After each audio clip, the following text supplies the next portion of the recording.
Alors, la bio chez Picard, ça existe depuis plus de 15 ans. Aujourd'hui, on a un peu plus de 35 références bio au catalogue. Donc c'est une proportion relativement faible puisqu'on a 1200 références. Mais notre ambition, effectivement, c'est de développer cette offre.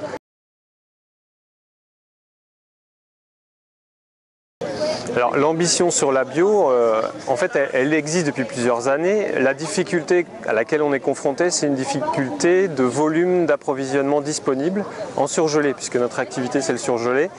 Et en fait, aujourd'hui, on se retrouve obligé d'acheter un peu plus de la moitié de nos références bio, soit en Italie, en Espagne, en Belgique, parce qu'il y a un manque de volume et de références sur le territoire français.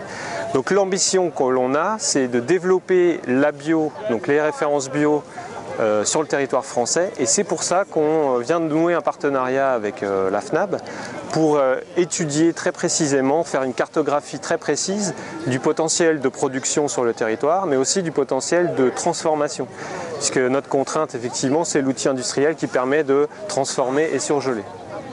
Et donc voilà, on est très content de ce partenariat, on est très optimiste, on espère que ça va déboucher sur quelque chose de concret. Et l'ambition, c'est très concrètement, en 2016, on fait une étude de potentiel, et 2017, dans le contrat qu'on a passé avec la FNAB, c'est développer des premiers magasins pilotes qui seraient approvisionnés avec quelques références bio, local. Alors le terme local sera à préciser, mais on s'oriente plutôt sur une notion de régional pour le moment.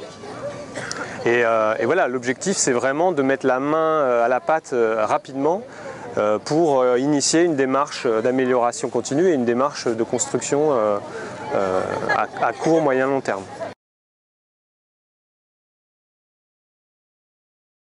C'est une petite révolution en interne, hein. Le fait de travailler avec le monde agricole directement, c'est quelque chose d'assez nouveau chez nous, puisque nos fournisseurs sont des transformateurs à la base, qui eux-mêmes sont en relation avec les agriculteurs.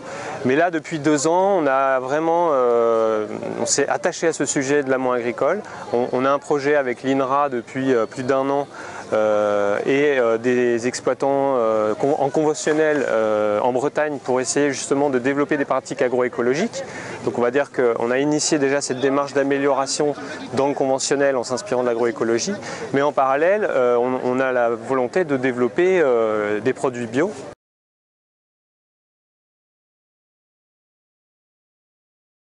Les valeurs de la charte, elles sont tout à fait en ligne avec les valeurs qu'on porte, je dirais, dans l'entreprise. Alors, ceci étant, évidemment, on n'a pas, comme je disais tout à l'heure, 37 références bio sur 1200. On démarre, voilà, on peine à décoller parce qu'on a ce problème de volume. Mais l'objectif, c'est bien évidemment de développer ces références en étant en cohérence avec cette charte, mais parce que c'est une évidence entre guillemets, c'est-à-dire qu'il faut que les pratiques soient écologiquement respectueuses de l'environnement. Socialement et économiquement, il faut que la relation avec les producteurs agricoles soit équitable, juste, parce que sinon tout le système s'effondre, on le voit bien avec la crise du milieu agricole actuel. Donc on est convaincu qu'effectivement ce changement d'échelle, en fait, il va passer par un partenariat beaucoup plus proche du milieu agricole, ce qui est, comme je disais, une nouveauté pour Picard, mais on est conscient qu'il va falloir travailler sur ce domaine-là. Et dans l'esprit, dans l'éthique effectivement de cette charte où on retrouve, je vous dis, l'environnement, le social et cette notion de... Un point qui est important et qu'on a déjà évoqué avec la FNAB, c'est la notion de partenariat long terme.